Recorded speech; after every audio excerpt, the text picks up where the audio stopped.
Welcome to Not Milk Never Milk. Subscribe if you're lactose intolerant. You're going to save a map now. First, open Google Maps and confirm you're signed in. This ties the area to your account. Next, pick the region you want offline and set the zoom so streets and labels are visible. Don't overzoom because larger detail increases file size. Once done, tap the profile icon, choose Offline Maps, then select Custom Map.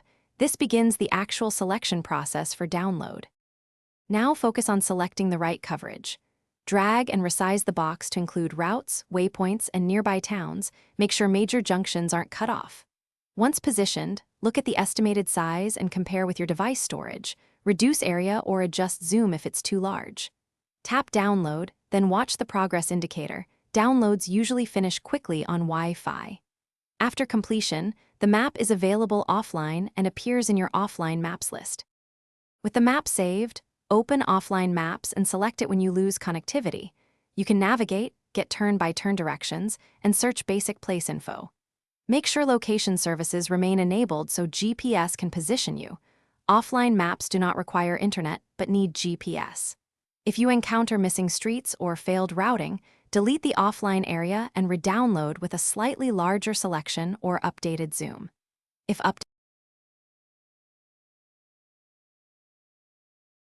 Thanks for watching. If this was helpful, leave a like and consider subscribing. See you next time.